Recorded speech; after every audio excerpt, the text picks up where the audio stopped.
নমস্কার বন্ধুরা, stock market index Nifty view পক্ষ থেকে আমি RS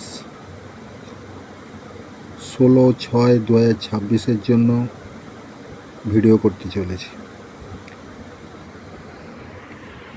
16/6/2026 মঙ্গলবার নিফটিতে কীরকম চাল আসতে পারে সেই বিষয়ে এখন আলোচনা করব এই ভিডিওর মধ্যে। এর আগে আজকের জন্য 15/6/2026 সোমবারের জন্য আমি একটি ভিডিও আপলোড করেছিলাম 13/6/2026 শনিবার দিনকে। সেখানে আমি পরিষ্কার বলেছিলাম 9:15 যে ক্যান্ডেলটা ওপেন হবে এবং 9:30 যেটা ক্লোজ হবে, ওই ক্যান্ডেলে যে হাই হবে সেটাই সর্বোচ্চ হাই হবে, দিনের সর্বোচ্চ হাই হবে। ওই হাইকে আর ব্রেক করতে পারবে না। নিফটি আজকে একটা বড় গ্যাপ আপ দেয় এবং 24,011 হাই বানায়, কিন্তু আমি আশা করেছিলাম ক্লোজ হবে 23,500 নিচে। আজকে সেই ক্লোজটা ওখানে আসেনি। আজকে নিফটি ক্লোজ করেছে 23,853-তে। এখন আসা যাক কালকে মার্কেট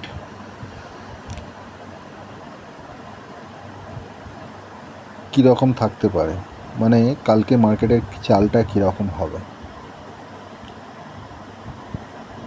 আমি আগেই বলেছিলাম যে মার্কেটের গিরগিটি মানে প্রো ট্রেডার, প্রপার্টি ইনস্টিটিউটস, ওদের কারণেই আজকে মার্কেটে যে বড় পতনটা হওয়ার কথা ছিল সেটা হয়নি। তবে আশা করছি ওটা আগামীকাল আমরা দেখতে পাবো। কালকে মার্কেট যেখানেই ওপেন হোক, আমার হিসাবে ফ্ল্যাট টু পজিটিভ ওপেন হবে। 23,850 থেকে 900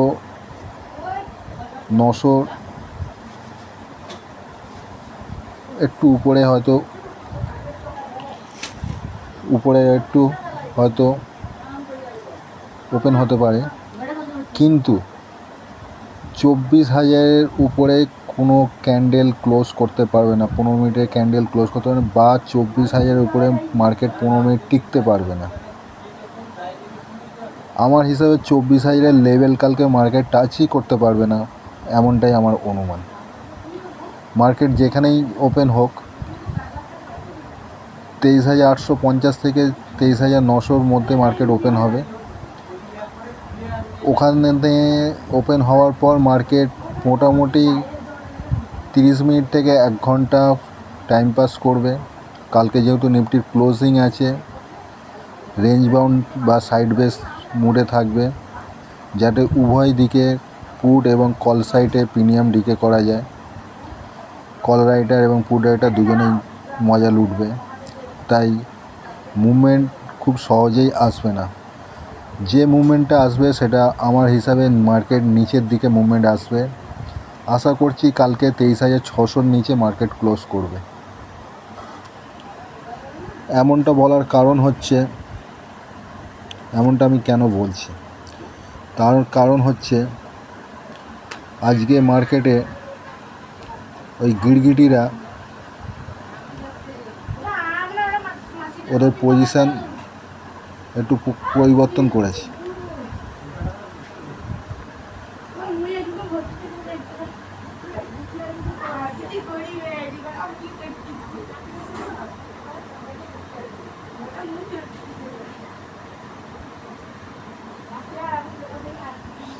যেখানে প্রো ট্রেডাররা ফিউচারে বাই ছিল, আজকে ওরা সেলে চলে এসছে। যেখানে ওরা কলে ভারী পরিমাণ বাইং পজিশান ছিল, সেখানে কিছু প্রফিট বুক করে নিয়েছে, আর স্বল্প 50,000-এর মতন কল বাইংয়ে আছে। তার দ্বিগুণ পরিমাণ পুট বাইং আছে, 1,05,000 পুট বাইং রয়েছে। আর অপর দিকে আর একটা বড় পার্টি এফআইরা 3টে সেগমেন্টেই ওরা বিয়ারিশ পজিশন হোল্ড করছে, ফিউচার শর্ট, কল শর্ট এবং পুট বাইং। ফিউচারে এফআইএরা 2,41,000 ফিউচার শর্ট করে রেখেছে, 2,52,000 কল শর্ট করে রেখেছে এবং 5.5 লক্ষ পুট বাই করে রেখেছে।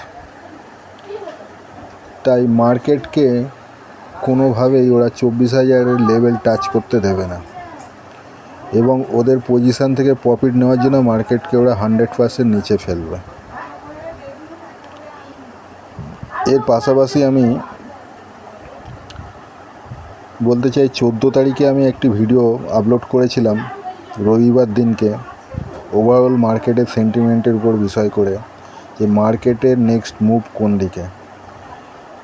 আমার হিসাবে মার্কেটকে আমরা এই 2026-এ এন্ড পর্যন্ত, 2026-এ 31শে ডিসেম্বর পর্যন্ত আমরা মার্কেটকে 24,500-এর উপরে দেখতে পাবো না। মার্কেট ধীরে ধীরে নিচের দিকে নামবে এবং 15,000-এর লেভেল টেস্ট করবে। এই গল্পটা আমি 14 তারিখের ভিডিওতে পরিষ্কারভাবে বর্ণনা করেছি। আজকে বিশেষ কিছু আর বলার নেই। মার্কেটের যা গ্রাফ রয়েছে তা মার্কেট নিচের দিকে যাওয়ারই সম্ভাবনা বেশি। মার্কেটের ওপেনিং কালকে ফ্ল্যাট টু পজিটিভ হতে পারে, তবে বেশিক্ষণ উপরের লেভেলে টিকবে না, মার্কেট নিচের দিকে যাবে, তবে ধীরে ধীরে নামবে। একটু সাইডওয়েজ রেঞ্জ বাউন্ড করতে করতে মার্কেট ধীরে ধীরে নিচের দিকে নামবে। মার্কেটকে আজকেও একটা ফল হতো, কিন্তু এই মার্কেটের গিরগিটি প্রো ট্রেডাররা মার্কেটকে উপরের লেভেলে একটু টিকিয়ে রেখেছিল। ওদের পজিশানগুলো যতক্ষণ না ওরা রিটেলারদের হাতে ধরাতে পারছিল, তাই ততক্ষণ টিকিয়ে রেখেছিল। ওরা পজিশান খালি করার পর মার্কেটকে ছেড়েছে, তারপর মার্কেট পড়েছে। ততক্ষণে সময় শেষ, 3:30 বেজে গেছে, আর মার্কেট বেশি নিচে পড়তে পারেনি। কিন্তু কালকে আমার যতদূর মনে হচ্ছে 11টার পর থেকেই খেলা শুরু হয়ে যাবে নিচের দিকে পড়া। এনিওয়ে, আজকে এই পর্যন্তই।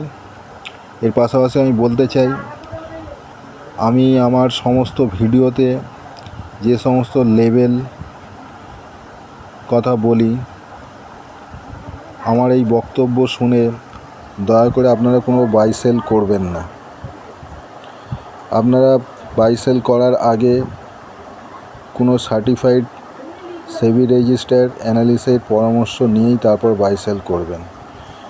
তারপরেও যদি আপনারা কোনো বাই সেল করেন, তাহলে সেই ট্রেডের লাভ এবং লসের দায়িত্ব আপনাদের থাকবে। আমি বা আমার এই চ্যানেল কোনোভাবেই এর দায়িত্ব বহন করব না। ধন্যবাদ। আপনারা ভালো থাকবেন এবং ট্রেড নেওয়ার সময় মাথা ঠান্ডা করে সিস্টেমে স্টপ লস লাগিয়ে ট্রেড করবেন, তাতে ক্যাপিটাল সুরক্ষিত থাকবে।